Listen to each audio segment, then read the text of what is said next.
Now I'd like to introduce our next speaker. Tony Hallam is the chairman of the Yarra Bend Golf Group. He's going today to outline the story behind the investment in the facilities run by the Yarra Bend Golf Group, and he has a great story to tell. He's just coming up now. So if we could please welcome Tony to the stage. Thanks, Tony.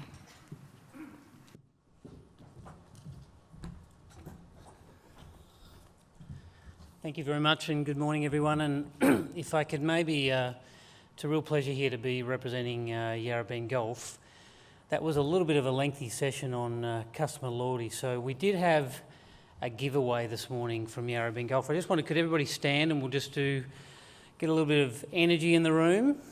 And it's going to do a little bit of a census on this. And the last person standing, hopefully there's only one, will receive something that hopefully will make you all smile if you are the lucky winner to come to Yarra Bend. So look, first of all, I just wanted to start with if you've heard of Yarra Bend Golf, if you could stay standing. If you've been to Yarra Bend Golf, could you stay standing? If you've played golf at Yarra Bend Golf, could you stay standing? We'll just work through this a little.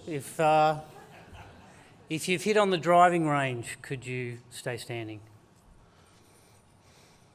If you've played adventure golf, or mini golf as it's called, could you stay standing?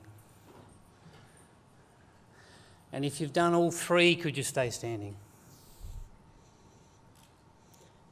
If you're a woman, could you stay standing?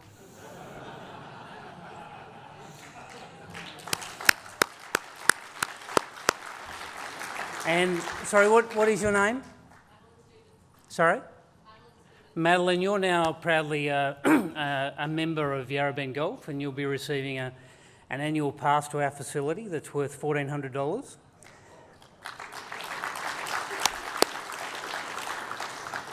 And perhaps it's a little bit of a sign that less than 10% of our customers are female. So we look forward to you adding to that over the next 12 months. So congratulations. First of all, thank you to Andrew and Guy for the invitation to speak today. I've been involved with Yarra Bend now for about 3.5 years, and the group that I work with has been in charge of running Yarra Bend Golf now for 7 years. Guy and Andrew have been, particularly Guy, have had some experiences with us and helped us, particularly in the last 3 years, and I'll talk a little bit about that on the way through. I'm still not quite across Andrew's airline-style golf tee price, but I'm sort of getting there, Andrew, and we hope to get further on that in the next 12 to 18 months. But we are a user of Quick 18, and I can certainly advocate that life is a lot simpler with Quick 18 than it is with what we used to use. And similarly, Guy has been involved in anything from coaching some of our people to recruiting our new general manager who's here this morning, Barnaby Stevenson, to providing us just some counsel on what we should be doing, as well as rebuffing my advances over time to come and work for us. So thank you to both of you. And there are two other people. I do represent a group, and Callum McCarthy's here somewhere, I think, in the front. Callum's our finance manager, and Dale Marshall, Australian amateur champion from 1998, which he hates me mentioning, is one of our investors and also worked at the facility. Look, my objective today was share a little bit about Yarra Bend Golf, a little bit of our story, share a little bit of light on perhaps some of our successes, but perhaps more importantly from your perspective, to share a little bit about the grapples we've had and some of the failures we've had along the journey. Because at the end of the day, Yarra Bend is really got two purposes. One is to have as many happy customers as we can, but to balance that with providing a return on investment to our investors, who took on a 21-year lease 7 years ago and are a third of the way through, theoretically, something that they will hand back to Parks Victoria in 14 years' time. So we just want to share a little bit of that story, and as I say, some of the grapples we've had as we go through.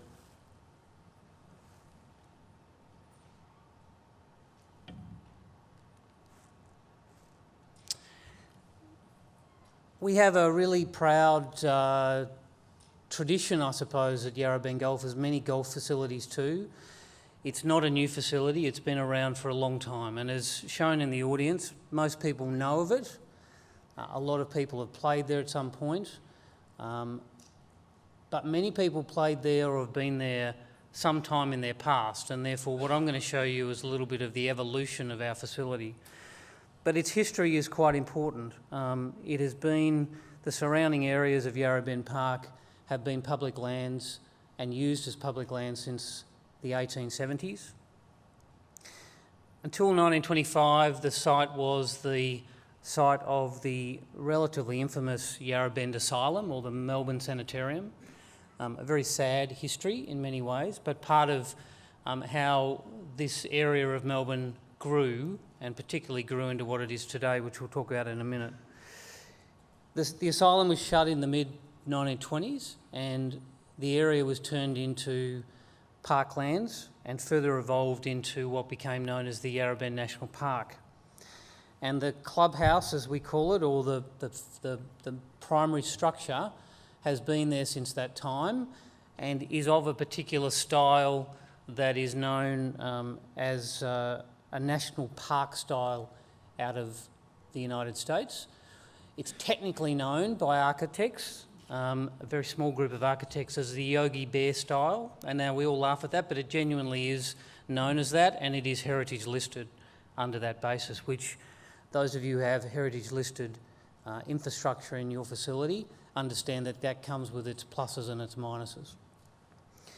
The course, the clubhouse was opened in the mid-1930s, in 1936, the golf course around the same time, and up until 2010, it was run essentially by either a trust or local council or Parks Victoria, and they ran and maintained it, and in 2010 they put out a tender for a 21-year lease to a private group, and a series of private groups tendered for it, and our group was successful.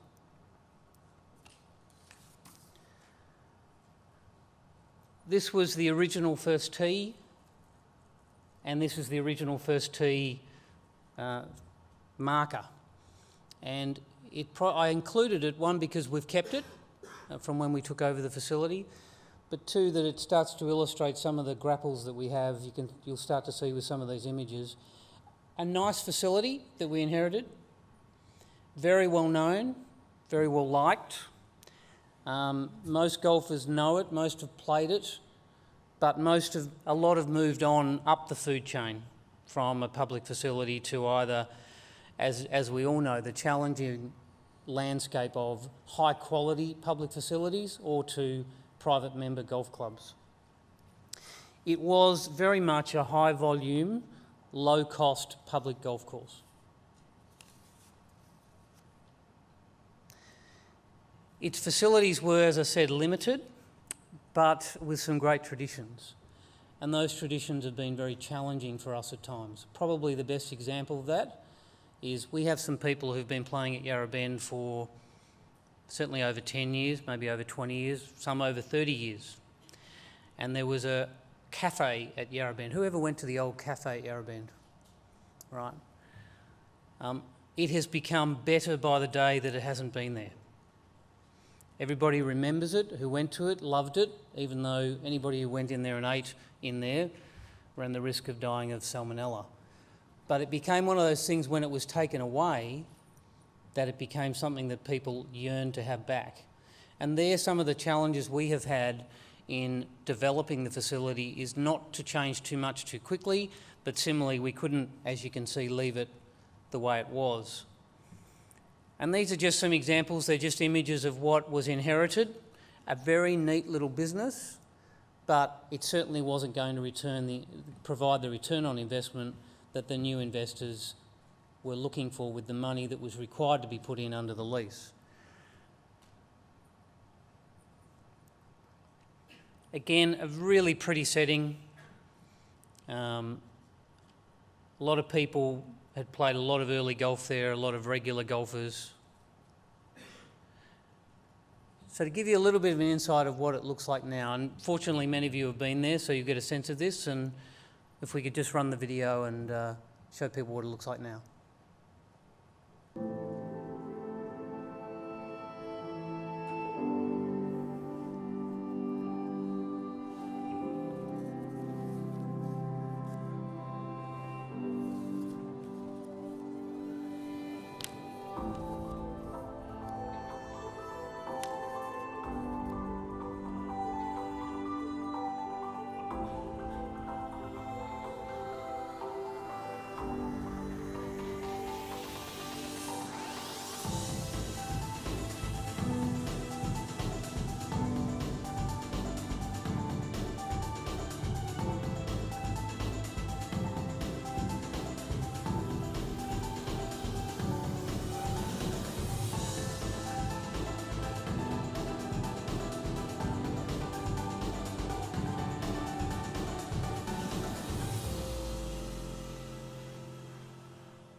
Now, those of you who were here yesterday and went out to Yarra Bend, it wouldn't have quite looked quite as nice as that as the rain poured down about 6 o'clock. So that's one of the grapples of being in a golf facility, as we all know it. But it's, we've put, and the group have put a lot of hard work in over 7 years, and they've taken it to a certain stage. And we'll talk a little bit about that journey, and then also we'll talk a little bit about the next step, sort of what do we grapple with in the next 7 years, and again, how do we balance that desire for really happy, loyal customers and growth versus return on investment to our private investors.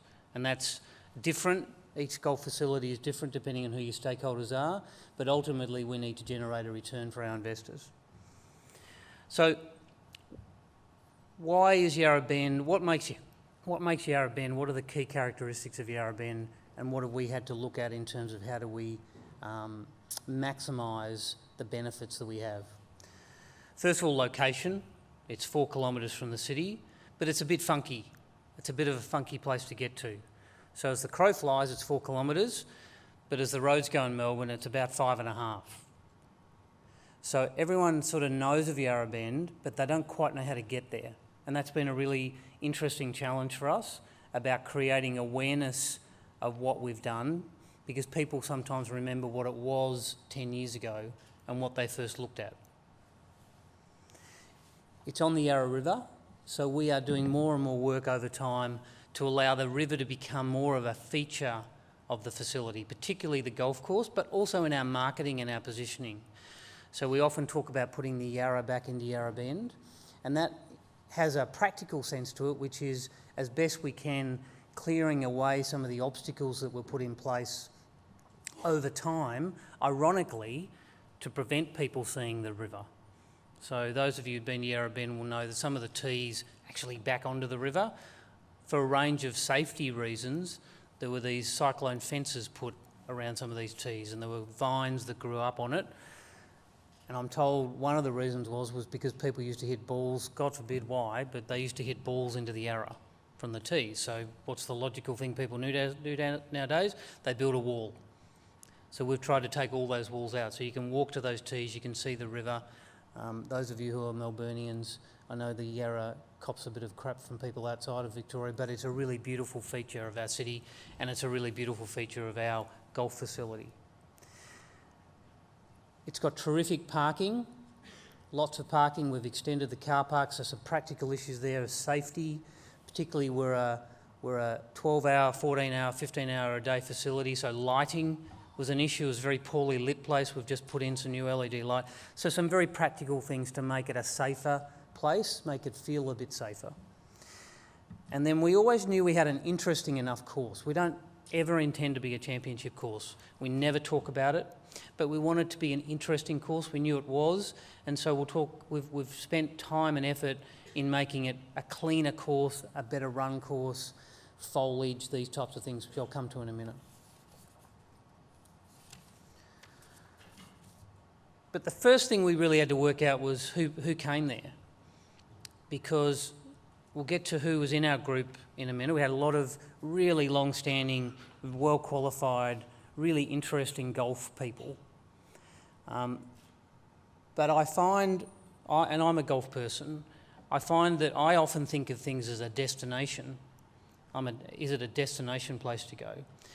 And we had to work out, did we want to become a destination? or did we want to work on what our customer base was? And that took us a little while to work out. And then we really worked out, essentially through a postcode analysis, which sounds like such a simple thing to do, and Dale was the one who led doing it. And we worked out that 90% of our customers come from within 5 kilometres.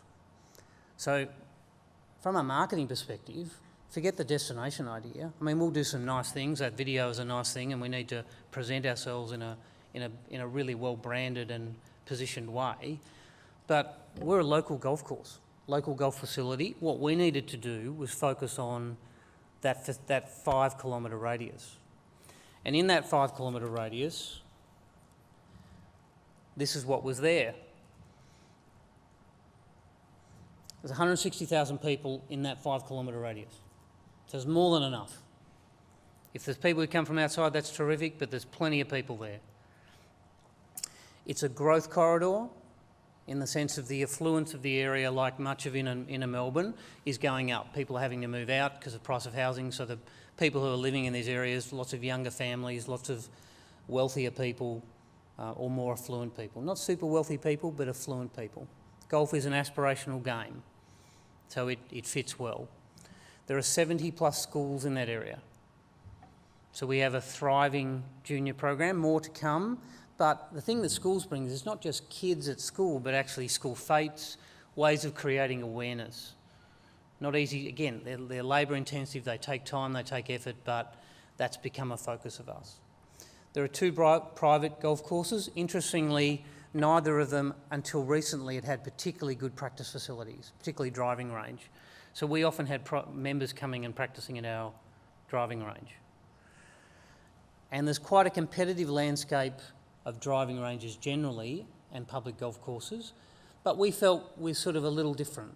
We're not Albert Park where you've got difficult parking and 2 levels. We can't be what they are. They don't have the golf course is pretty good, but people don't generally necessarily pick between what we've learnt between Albert Park playing golf and Yarra Bend playing golf. They sometimes do, but again, most of our customers come from within 5Ks. It's convenient, so we wanted to focus on them. And we have as I said earlier, we have an interesting enough course that it suits a range of people. We don't think it particularly suits the single-digit handicapper. We have some of them, but we think it really suits the 10 handicapper through to the 50 handicapper. And we think it actually suits particularly women, but we haven't figured that bit out, except that we have a really strong social group on Tuesday, which I'll come to in a minute, which has been one of our challenges. We sit in a park. Parks Victoria tell us that 500,000 people come to that park every year. Now, that 500,000 number in my mind is quite debatable, but it's a lot of people. And particularly on a sunny day, it's just packed with people. And we attract 150,000 visitors a year. Now, that's not necessarily unique visitors, because some people, like we just showed, come and do 3 things 3 times. But we have a high volume, and we're learning how to use that, and particularly how to use that from a sponsorship perspective. So some of the people, and to give credit to these people, because there was some vision involved in what they did, and there was some realities involved in what they did. We've got Ban Lynch Golf, Steve Ban, Dale Lynch, Dennis McDade, who is rising in the ranks of world-class coaches, both in terms of he's always been a good coach, but perhaps his profile as well. Stuart Appleby is one of the investors. Darren Cole, some of you know from the VIS and as one of the really strong coaches in Victoria. Dale, I have to apologise, we couldn't find a later. Anybody who knows Ashley Marshall, that's from about 1983. But he and Dale are both investors in the group. Jeff Ogilvie, Paul Sheehan, and a few others that I won't go through. But a really interesting group of people, very long in golf, all known each other for a long time, generally speaking, but never been in business together. Some of them have been in business together, but not all of them have been in business together. But one of the things we've had to work through is how do we use the brand of these people? And an example which I'll talk about membership in a minute, or access passes, whatever you want to call it, but membership is the way we frame it. We looked at, can I go back one slide? we looked at, of all those images, who do we use as the face of our membership program? And the logical one would be, let's use Stuart, because people know Stuart, or let's use Jeff, he's a US Open champion. But we decided in the end to use Dennis. And the reason we use Dennis, and when I say the face, he's the one who signs the letters, he's written the letters to all the members, is because he's authentic to our facility. He's authentic because he works there, so that's the first thing. So you can see Dennis, you could be coached by Dennis, but he's also on the board and he's also an owner. So we've grappled a bit with how we use these remarkable people with remarkable profiles in our brand and in our story, and that's a little bit of what we've had to work out, and we'll talk a bit about membership in a minute. The next thing we've grappled with is, I wasn't here yesterday, so my apologies, but I heard there was a number thrown out by Wembley. Was it the Wembley Group who've put in $30 million into their facility? Is that correct? Sort of give or take? We're never going to put $30 million in. We've got 21 years. We need to make a return. If you understand golf facilities, you're not selling it at the end, you're handing it back at the end. So the grapple we have, as I'm sure you all have, with capital expenditure is, where do you do it, how much, how quickly, and what's it going to pay you back? Now, payback for us is happy customers, return on investment. Payback for you may be happy members. So there's different measurements of happiness and who you're trying to please. But for us, it's a balancing act between how much you're laying out, how quickly your return's going to be, and really what impact does it have for your customers. So the areas that you saw some of it on the video was particularly the driving range. That was a significant step for the facility to actually have a practice facility. You couldn't have a coaching business without a proper driving range. You couldn't have, you really couldn't have a proper coaching area without a grass tee practice area, a short game area, and then particularly to run a junior golf program. And Dennis McDade leads a junior golf program. And we're very proud to say most of those junior golfers, when they keep going, they go and join a private club. They don't necessarily stay and play at Yarra Bend, but we know their early memories are at Yarra Bend.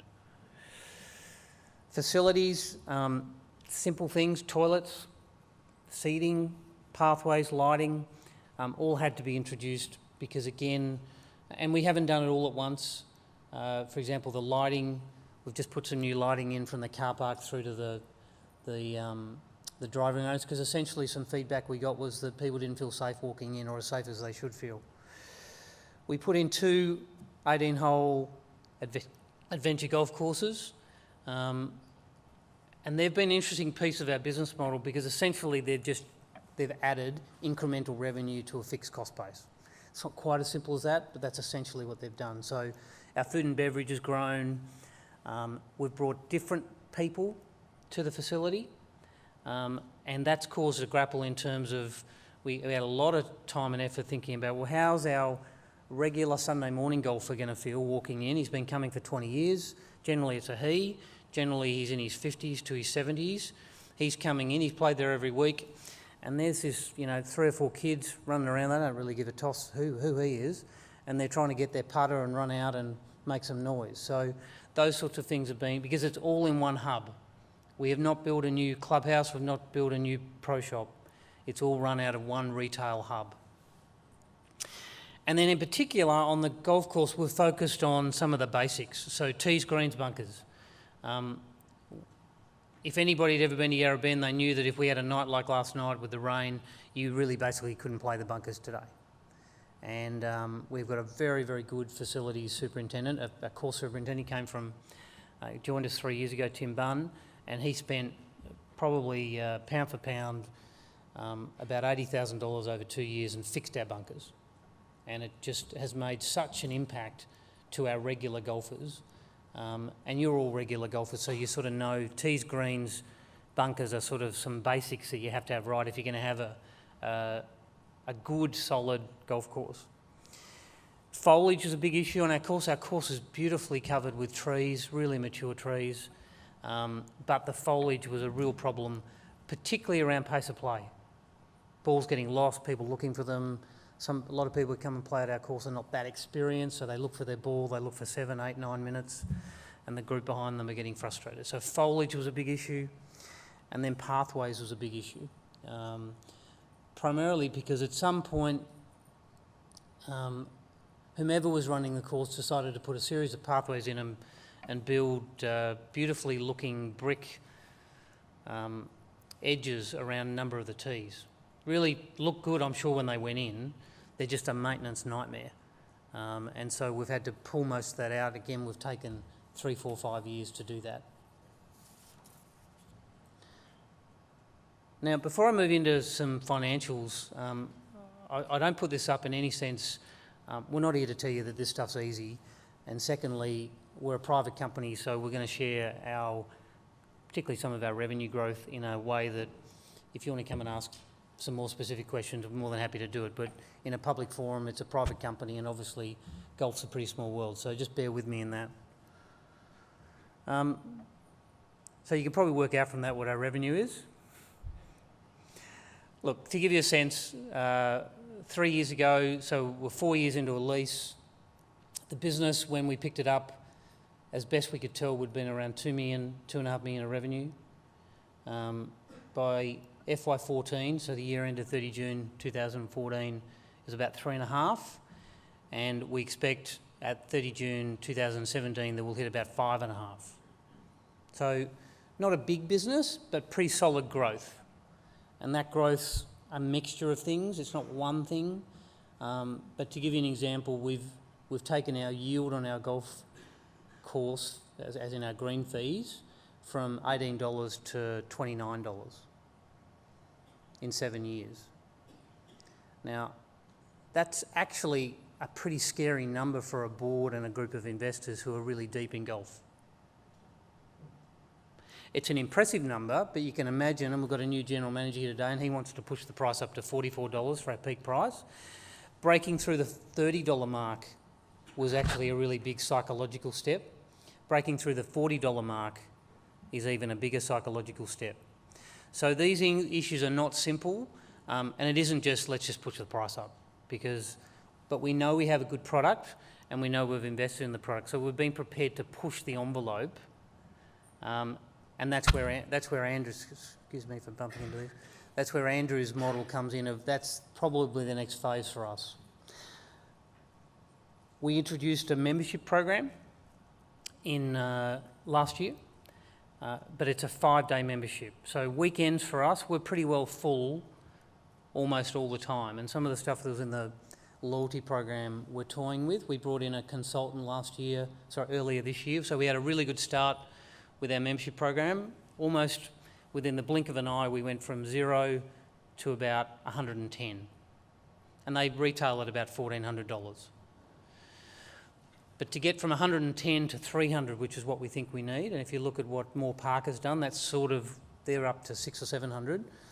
We're grappling with how we do that, and so we brought in a membership consultant who's not from golf at all. The last membership job we did was the West Sydney Wanderers in the launch of the A-League, and he's working with us to test some of our thinking around what we can or can't do. I'm getting the wind up here, so I'll skip through some of this a little bit. The revenue growth, pretty consistently across the board, but one thing I would say is that greens and hire equipment is still our heartbeat. It's about 40% of our revenue.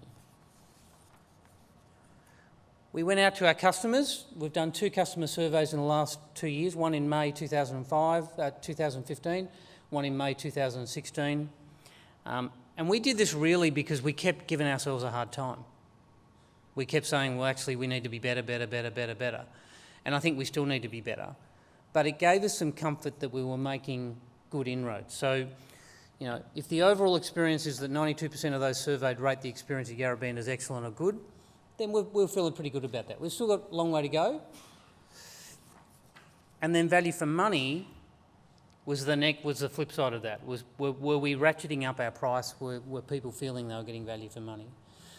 And to be frank, we focus on the 17%, even though it doesn't quite add up. But we've got basically 1 in 6 person who doesn't quite think that it's value for money yet. So just to wrap up, and I've thrown a number of things up there, that some of which I've touched on, but these are things that we're finding very challenging in our business. We find labour costs and policies around people as the business is growing and as we're bringing new people into the business. That's a real challenge in this current environment of industrial relations, workplace, policies around bullying, harassment, equal opportunity, development. It's a really challenging area, I think, for a business as it evolves, and it's a particularly challenging area for us. We've had anything from a significant fraud in the business and grappling with that. So our issues around people, I'm not sure if that's consistent with people, that is a real challenge for us, and we're actually doing a little bit more now to invest a bit more in our people management side in the next 12 months. Long-standing social groups, they're such a joy, they really are, because they're such a heartbeat of our club. I know I've got to wrap up, but they're also problematic because they really don't like change. We talked about capital improvements, talked about online bookings. Look, the last thing I would say is that don't underestimate the opportunity investing in some governance development for your board, for your owners and for your management. That certainly has been something for us that we're working on and continue to work on. So hopefully what we wanted to do this morning was give you a bit of a sense of our story, share a few of our challenges, and I appreciate very much the time, and thanks again Andrew and Guy. Thank you.